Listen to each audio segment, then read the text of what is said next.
ಇದು ಕನ್ನಡ ಚಿತ್ರರಂಗ ಕಂಡಂಥ ಸೊಗಸಾದ ಲಾಲಿ ಹಾಡು. ತಾಯಿಗೆ ಮಗ ಹಾಡುವಂತ ಲಾಲಿ ಹಾಡು. ಇದು ರಾಮಾಚಾರ್ಯ ಲಾಲಿ ಹಾಡು. ಇದು ಮಹಾ ಗುರುಗಳ ಲಾಲಿ ಹಾಡು. ಇದು ನಮ್ಮ ರವಿಚಂದ್ರನ್ ಸರ್ ಅವರ ಲಾಲಿ ಹಾಡು. ಈ ಹಾಡು ಕೇಳಾದ್ಮೇಲೆ ಏನು ಮಾತಾಡೋದೇ ಬೇಡ, ಸುಮ್ಮನೆ ಹಾಡು ಕೇಳ್ತಿರೋಣ ಅನ್ಸ್ಬಿಡತ್ತೆ. ಈ ಹಾಡು ಚೆನ್ನಾಗಿದೆ, ಟ್ಯೂನಿಂಗು, ರೈಟಿಂಗು, ಮೇಕಿಂಗು ಎಲ್ಲ ಚೆನ್ನಾಗಿದೆ. ಜೇನು ದೊಡ್ಡ ಹೆಜ್ಜೇನಿನ ಗೂಡಿನಂತ ಜೇಸುದಾಸ್ ವಾಯ್ಸ್ ಈ ಹಾಡಲ್ಲಿದೆ. ಅದನ್ನ ಕೇಳಿ ಅದೊಂದು ದೊಡ್ಡ ಇಮೇಜ್ ನನ್ನ ಮೈಂಡಲ್ಲಿ ಇತ್ತು. ಈ ಮಗು ಅದನ್ನ ಮರೆಸ್ಬಿಟ್ಟು ನಮ್ಮ ಹೃದಯ ಕಲಕ್ಬಿಟ್ಟ ಆಕ್ಚುಲಿ. ಯಾಕೆಂದ್ರೆ ಅವನು ಕನ್ನಡವನ್ನ ಎಲ್ಲೆಲ್ಲಿ ಒತ್ತಬೇಕು, ಎಲ್ಲೆಲ್ಲಿ ಎಳಿಬೇಕು, ಅದು ನಿನಗೆ ಮೈಗೂಡಿಸ್ಬಿಟ್ಟಿದೆ ಕಣೋ. ಅದು ರಾಜ್ಕುಮಾರ್ ಅವರ ವರ. ಅದು ಕನ್ನಡವನ್ನ ಅವರಷ್ಟು ಚೆನ್ನಾಗಿ ಹಾಡೋರು ಯಾರೂ ಇಲ್ಲ ಕನ್ನಡದಲ್ಲಿ ನನಗೆ ಗೊತ್ತಿರೋ ಪ್ರಕಾರ. ಅಷ್ಟು ಚೆನ್ನಾಗಿ ನೀನು ಅದನ್ನು ಅನುಭವಿಸಿ ಆ ಮಾತುಗಳನ್ನೆಲ್ಲ ಆಡ್ತಾ ಇದ್ದೆ. ನಾನು ಎಂಜಾಯ್ ಮಾಡ್ತಾ ಇದ್ದೆ. ನಮ್ಮ ಗಿಟಾರ್ ಶ್ರೀನಿವಾಸು ನುಡಿಸ್ತಾ ನನ್ನ ಕಡೆ ನೋಡ್ತಾ ಇದ್ದಾರೆ. ಅವರು, ನಾನು ಅವ್ರ ಕಡೆ ನೋಡ್ತಾ ಇದ್ದೀನಿ. ಅವ್ರಿಗೆ ನನ್ನ ಕೈ ಎತ್ತು ಮುಗಿಬೇಕು ಅಂತ ಆಸೆ, ಬಿಟ್ಟರೆ ಮ್ಯೂಸಿಕ್ ಹೋಗುತ್ತೆ. ನಾನು ನೋಡಿದೆ ಆ ಗ್ಯಾಪಲ್ಲಿ ಕೂಡ ಅವರು ನಮಸ್ಕಾರ ಮಾಡ್ತಾ ಇದ್ರು. ಭಾಳ ಚೆನ್ನಾಗಿ ಹಾಡಿದೆ ಕಣೋ, ಸೂಪರ್ ಹಾಡಿದೆ. Thank you.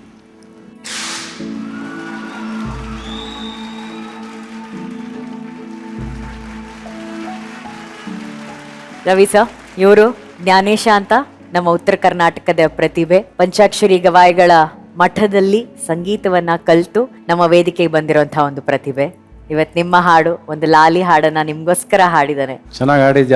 ಅದ್ರ ಬಗ್ಗೆ ಎರಡನೇ ಮಾತಿಲ್ಲ. ಈ ಹಾಡು ಯೂಶಲ್ ಆಗಿ ನಾವು ಇಷ್ಟೊತ್ತು ಕೇಳಿದ ಹಾಡುಗಳಲ್ಲಿ ಆಡಂಬರ ಅಲಂಕಾರ ಜಾಸ್ತಿ ಇತ್ತು. ಅದಿಲ್ದೇನೂ ಹಾಡು ಗೆಲ್ಲುತ್ತೆ ಅನ್ನೋದಕ್ಕೆ ಇದು ಸಾಕ್ಷಿ. ಕಂಟೆಂಟ್ ಇದ್ರೆ ಸಾಕು ಅನ್ನೋದು ಇದೊಂದು ಸಿನಿಮಾ. ಯೂಶಲ್ ಆಗಿ ಜಾರು ಬಿದ್ದು ಬಿಡ್ತೀವಿ. ಬಿದ್ದ ಮೇಲೆ ಯಾರಾದ್ರೂ ಬಂದು ಕೈ ಕೊಡ್ತಾರ, ಇಲ್ಲ ನಾವೇ ಎದ್ದೇಳ್ಬೇಕಂತ ಒಂದು ಪರಿಸ್ಥಿತಿ ಬರುತ್ತೆ ಜೀವನದಲ್ಲಿ. ಆದ್ರೆ ಬೀಳ್ತೀನಿ ಅಂತ ಗೊತ್ತಿದ್ದು ಮಾಡಿದ ರಾಮಾಚಾರ್ಯ ಬೀಳ್ಬಾರ್ದು ಅಂತ. ಶಾಂತಿಕ್ರಾಂತಿಯಲ್ಲಿ ಬೀಳ್ತೀನಿ ಅಂತ ಗೊತ್ತಿತ್ತು ನನಗೆ, ಅದಕ್ಕೆ ರಾಮಾಚಾರ್ಯ ಮಾಡಿದೆ. ಯಾರ ಕೈಗೂ ಕಾಯ್ಲಿಲ್ಲ ನಾನು. ರಾಮಾಚಾರ್ಯ ನಿಲ್ಲಿಸ್ಬಿಡ್ತು ನನಗೆ ವಾಪಸ್. ಆಮೇಲೆ ಯಾವುದೇ ಸಿನಿಮಾ ನಾನು ಮಾಡಿದ್ರು ಅವತ್ತಿಂದ ಇವತ್ತವರೆಗೂ ಜೇಸುದಾಸ್ ಇಲ್ದವ್ರು ಇನ್ಕಂಪ್ಲೀಟ್. ಅದು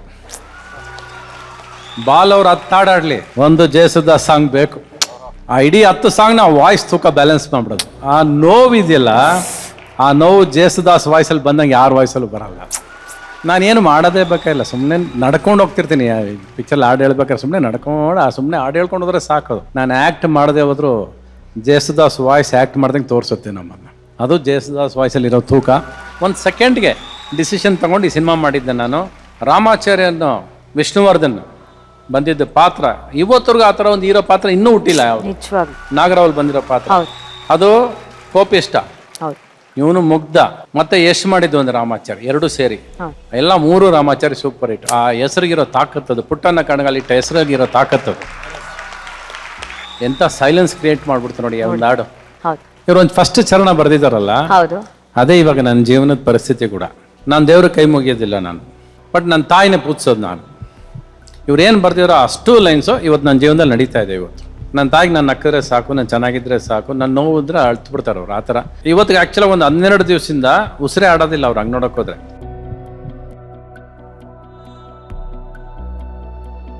ಮೊನ್ನೆ ಒಂದು ಸೀನ್ ನಾನು ಎಲ್ಲ ಮನೇಲಿ ಕೂತ್ಕೊಂಡು ಎಲ್ಲ ಹಿಂಗೆ ಎಬ್ಬರಿಸ್ತಾರೆ, ಏನು ಮಾಡಿದ್ರೆ ಎದ್ದೊಳ್ತಿಲ್ಲ. ನಾನು ಸುಮ್ಮನೆ ಅಮ್ಮ ಅಂದೆ, ಕಣ್ ತೆಗೆದು ನಗ್ತಾರೆ.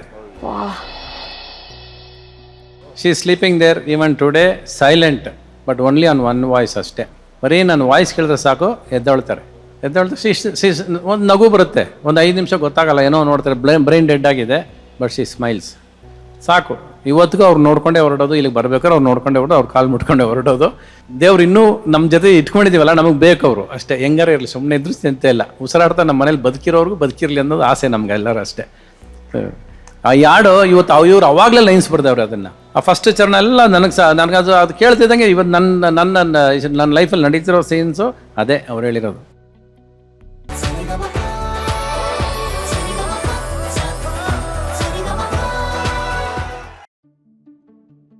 ಈ ಹಾಡು ನಿಮ್ಮ ತಾಯಿಗೆ ರವಿ ಸರ್, ಏನಕ್ಕೆ ಗೊತ್ತಾ?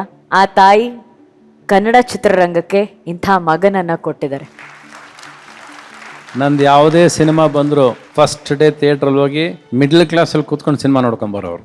ಬಾಲ್ಕನಿಗೆ ಹೋಗ್ತಿರ್ಲಿಲ್ಲ ಅವರು, ದುಡ್ಡು ಕೊಟ್ಟೆ ಸಿನಿಮಾ ನೋಡೋರು. ಅವರು ಹೋಗಿ ಜನಗಳ ಮಧ್ಯೆ ಕೂತ್ಕೊಂಡೆ ಸಿನಿಮಾ ನೋಡ್ಕೊಂಬರು. ಅಷ್ಟು ಖುಷಿ ಅವ್ರಿಗೆ ಸಿನಿಮಾ ನೋಡಬೇಕು ಅಂದರೆ. ನಂದು ದೇವ್ರು ನನ್ನ ಜೊತೆ ನಾನು ಚೆನ್ನಾಗಿ ಆಗಬೇಕು ಅನ್ನೋದಕ್ಕೆ ನನ್ನ ತಾಯಿನೂ ಉಳ್ಕೊಂಡಿದ್ದಾರೆ. 1-2 ವರ್ಷ ನಮ್ಮ ತಂದೆ ಕೂಡ ತುಂಬ ಸೀರಿಯಸ್ ಆಗಿದ್ರು. ನನಗೆ ತಲೆಯಲ್ಲಿದ್ದು ಅವರು ನನ್ನ ಸಕ್ಸಸ್ ನೋಡೇ ಸಾಯ್ಬೇಕು, ಅವ್ರು ಹಂಗೆ ಹೋಗ್ಬಾರ್ದು ಅನ್ನೋದು ತಲೆಯಲ್ಲಿತ್ತು. ಅವ್ರ ಮುಂದೆ ಸಕ್ಸಸ್ ಕೊಟ್ಟು, ರಾಮಾಚಾರಿ ಕೊಟ್ಟು, ಹಳ್ಳಿ ಮೇಷ್ಟ್ರು ಕೊಟ್ಟು, ಅಣ್ಣಯ್ಯ ಕೊಟ್ಟು, ಗಡಿಬಿಡಿ ಗಂಡ ಕೊಟ್ಟು, ಐಟ್ಸ್ ಕೊಟ್ಟು, ಆ ಸಂತೋಷದಿಂದನೇ ನಮ್ಮ ಅಪ್ಪನ ಕಳಿಸ್ಕೊಟ್ಟೆ ನಾನು. Might be she is waiting for one more success of main. ನನ್ನ ಸಕ್ಸಸ್ ನೋಡ್ಕೊಂಡೇ ಅವ್ರು ಹೋಗೋದು, ಹಂಗೆ ಸುಮ್ಮನೆ ಹೋಗೋದಿಲ್ಲ ಅವರು. ಅದು ನಿಜ. ಅದು ಇವರು ನನ್ನ ತಂದೆ, ನನ್ನ ತಾಯಿ ಕೊಟ್ಟರು ಪ್ರೀತಿ ಬಹುಶಃ ನನ್ನಷ್ಟು ಅದೃಷ್ಟವಂತ ಯಾವನೂ ಇಲ್ವೇನೆ ಪ್ರಪಂಚದಲ್ಲಿ ಅನ್ಸ್ಬಿಡುತ್ತೆ. ನನಗೆ ಅಷ್ಟು ಪ್ರೀತಿಸ್ಬಿಟ್ರು. ನನಗೆ ಸಾಧ್ಯನೇ ಇಲ್ಲ. ಅದೊಂದೇ ಅಲ್ಲ, ನೀವೆಲ್ಲ ಸೇರಿ ನನಗೆ ಕೊಡೋ ಪ್ರೀತಿ ಇದೆಯಲ್ಲ, ಮತ್ತೆ ಮತ್ತೆ ಈ ಶೋ ಬಂದಾಗ ಸಾಧ್ಯನೇ ಇಲ್ಲ. ಅವ್ರ ಜಾಗ ತುಂಬಿಡ್ತೀರಾ ನೀವೆಲ್ಲರೂ ಪ್ರತಿ ಸಾರಿ ಬಂದಾಗ. ಅದಕ್ಕೆ ನೀವು ಎಷ್ಟು ಸಾರಿ ಬಂದರೂ ಸುಮ್ಮನೆ ಕೂತಿರ್ತೀನಿ, ತಲೆ ತಗ್ಗಿಸ್ಬಿಡ್ತೀನಿ, ತಲೆ ಬಾಗ್ತೀನಿ. ಆಯ್ತು, ಇದಕ್ಕಿಂತ ಪ್ರೀತಿ ಸಂಪಾದನೆ ಮಾಡಿದ್ದೀನಿ, ಇನ್ನೇನು ದುಡ್ಡು ಸಂಪಾದನೆ ಮಾಡಿ ಏನು ಮಾಡಬೇಕು? ಮೊನ್ನೆ ಅಪ್ಪು ನಮ್ಗೆ ಏನು ಹೇಳ್ಕೊಟ್ಬಿಟ್ಟೋದ್ರು, ನಾಳೆ ಅನ್ನೋದು ಬರೀ ಕನಸು, ಆಸೆ ಅಷ್ಟೇ, ಭರವಸೆ ಅಂತೂ ಅಲ್ಲ. ಅದು ಅಲ್ಲ. ಯಾವಾಗ ಬೇಕಾದ್ರೆ ಮನುಷ್ಯ ಹೊಟ್ಟೋಗ್ತಾನೆ, ಹೇಳ್ದೆ ಕೇಳ್ದೆ ಗುಡ್ ಬೈನೂ ಹೇಳಲ್ಲ, ಹಂಗೆ ಹೊಟ್ಟೋಗ್ತಾನಲ್ರಿ. ಇವತ್ತು ಗುಡ್ ಬೈ ಹೇಳಿಲ್ವಲ್ಲ ನಮ್ಗೆ ಯಾರಿಗೂ. ಸೊ ಈ ಥರ ಪ್ರಪಂಚ ಇರ್ಬೇಕಾದ್ರೆ ಏನು ಬೇಕು ನಮಗೆ? ನಗ್ರಿ, ಚೆನ್ನಾಗಿರ್ರಿ. ಐ ಥಿಂಕ್ ಸಾಕು. ಈ ಕೋಪ, ಈಗೋ, ಸಂಕಟ ಅದೇನೇನೋ ಇರ್ತವೆ ಮನುಷ್ಯರಲ್ಲಿ. ಎಲ್ಲ ಬೇಡದಿರೋದೆಲ್ಲ ಇಟ್ಕೊಂಡು ಸಾಯ್ತಾರೆ. ಬಿಡ್ರಿ, ಎಲ್ಲ ಬಿಡ್ರಿ, ಏನು ನಡೆಯಲ್ಲ, ಅವೆಲ್ಲ ನಡೆಯಲ್ಲ. ಕೋಟಿಗಟ್ಟಲೆ ಅಕೌಂಟಲ್ಲಿ ಇದ್ದರೂ ಕೂಡ ಅದು ಸಂತೋಷ ಕೊಟ್ಟೇ ಇಲ್ಲ. ಅದು ಯಾವನೋ ತಿಂತಾನೆ ಹೊರತು ನೀನು ಸಂಪಾದನೆ ಮಾಡೋದು ತಿನ್ನೋದೇ ಇಲ್ಲ ಜೀವನದಲ್ಲಿ.